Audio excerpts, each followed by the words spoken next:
We know that social media is causing social harm. Our laws will enable parents to say no.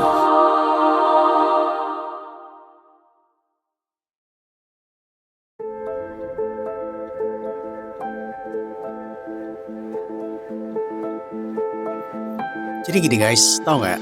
Australia bikin aturan baru melarang anak di bawah usia 16 tahun dari sosial media. Seru kan? Terus mereka disuruh ngapain ya? Mungkin saatnya mereka disuruh main layangan kali ya? Ada nggak sih layangan di Australia?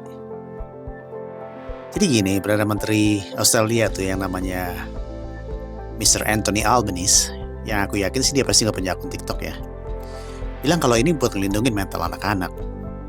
Katanya biar nggak kena cyberbullying, biar nggak FOMO, atau ngerasa insecure.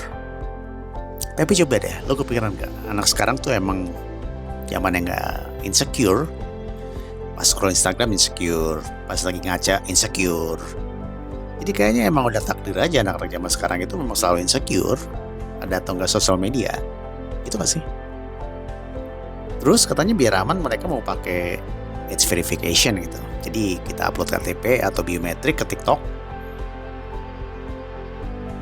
Terus lu langsung kebayang nggak TikTok nanti tuh isinya bukan orang joget-joget lagi tuh, tapi isinya sidik jari yang joget-joget. Canda. Tapi beneran deh, platform kayak Instagram, YouTube, Facebook, X itu akan disuruh patuh untuk mengikuti aturan ini. Tapi gue yakin Facebook adalah yang paling gak peduli. Soalnya lu tau gak Facebook zaman sekarang gitu loh, siapa sih anak yang masih umur 15 tahunan gitu yang masih main Facebook? Gak ada kali ya, itu kan aplikasinya om-om, oma-opa kali malah. Ya gak sih? Ada gak sih anak kecil yang pakai Facebook? Gak ada kali. Tapi ada juga sih yang gak setuju sama aturan ini kalau diterapkan. Soalnya gini ya, anak-anak itu memang gak akan bisa akses platform secara resmi. Karena secara data kependudukan mereka akan dicap tidak layak. Tapi mereka pasti akan bakal cari cara lainnya gak sih?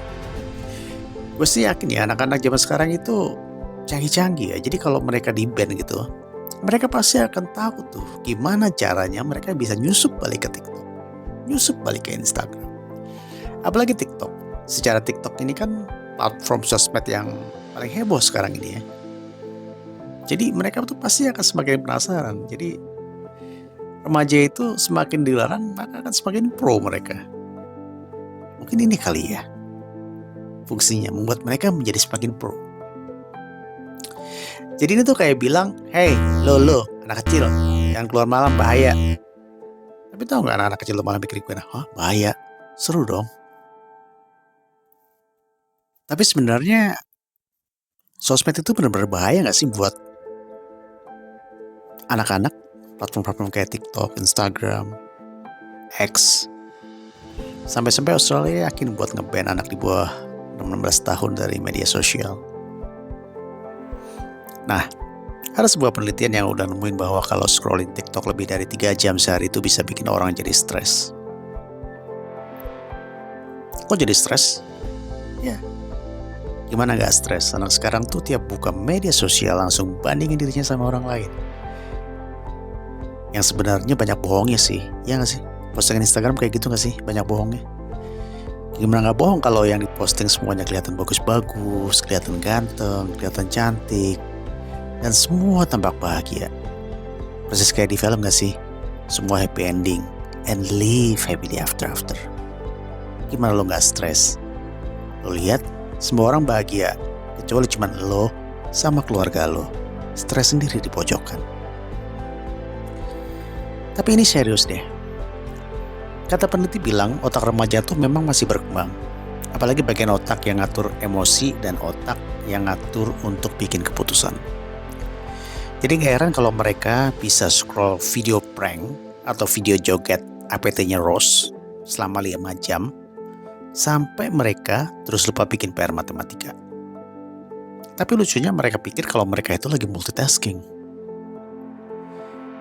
Dan ini bikin aktif loh.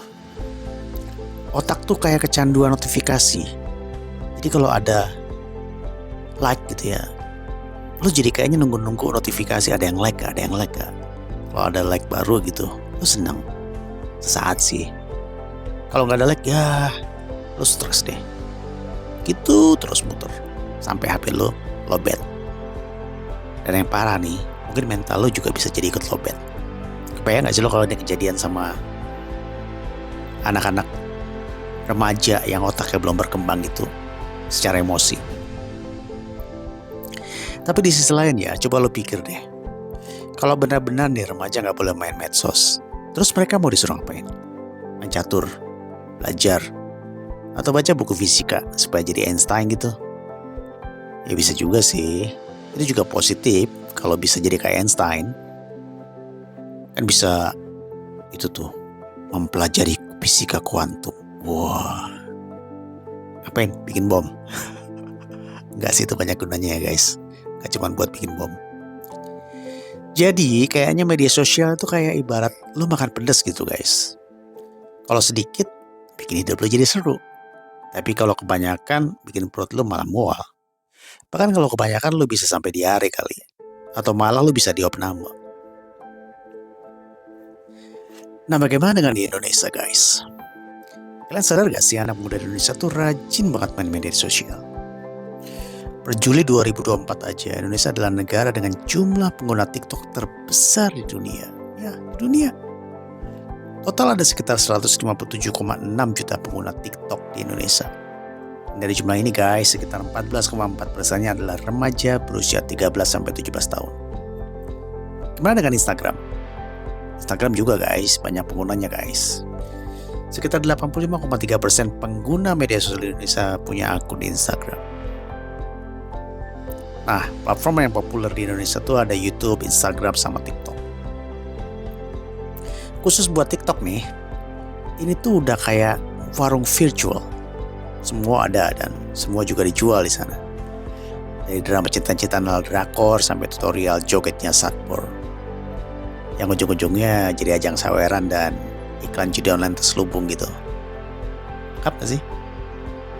Jadi itu tuh ibarat nasi padang guys. Enak banget, tapi kalau kebanyakan kolesterol dan asam urat lo bisa terancam.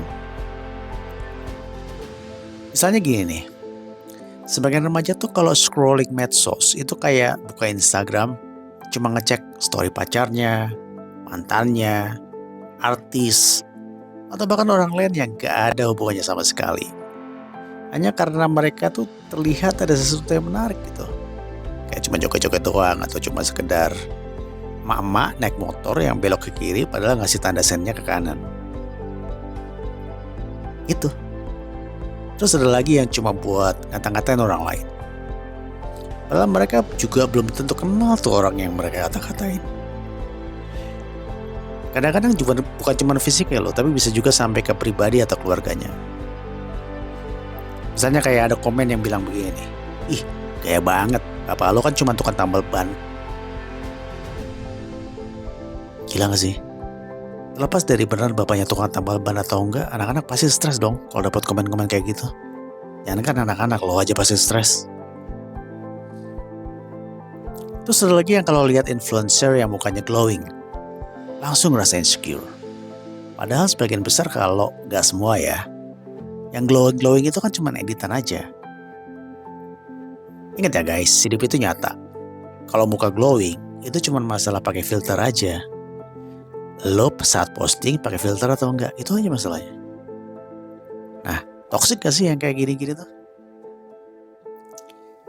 Tapi ya jangan salah sangka juga, media sosial di Indonesia banyak juga gunanya, gak melulu bikin depresi atau insecure. Anak-anak sekarang tuh kalau buat akses informasi ya gak usah harus nunggu berita di TV One lagi guys. Mereka tinggal buka TikTok aja, langsung dapat berita. Plus dengan bumbu ala-ala dramatisnya. Terus medsos juga bisa bikin remaja lebih gampang terhubung dengan teman-teman atau komunitasnya. Kayak nonton game live bareng-bareng gitu. Bahkan ada juga loh yang belajar bareng-bareng. Jadi mereka gak harus ketemuan langsung. Mereka bisa belajar di mana aja dan membahas topik apa aja. Dan lo tau gak, media sosial itu juga udah kayak lapak dagang guys. Banyak anak muda yang pakai TikTok buat jualan.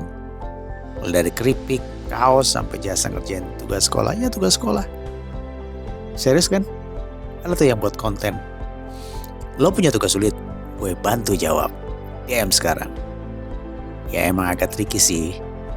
Tapi tahu nggak, mereka jadi bisa belajar loh dari orang lain sesuai dengan gaya dan kesukaan mereka masing-masing. Jadi kalau dipikir-pikir, media sosial tuh udah kayak jembatan buat anak-anak di Indonesia. Mereka bisa nyebrang ke dunia yang lebih luas asal tahu cara pakainya dan nggak terjebak hal-hal negatif ya. Kalau nggak hati-hati ya bisa jatuh juga kayak yang ada di video prank aja. Tapi jangan sampai lo yang kena prank ya. Kalau bisa lo yang ngeprank. Enggak. Jadi kalau Australia sibuk bikin aturan buat larang anak-anak mereka main medsos, di Indonesia kita mungkin harus fokus ngajarin anak-anak ya cara pakai medsos yang baik. Yang bijak, bukan malah nge-ban. Karena gimana pun anak muda Indonesia itu kreatif banget loh. Ada pula sedikit aja konten mereka udah jadi kayak film pendek yang wow, bagus-bagus gitu. Nah, gimana menurut lo guys? Lo bisa share pendapat lo di kolom komentar ya.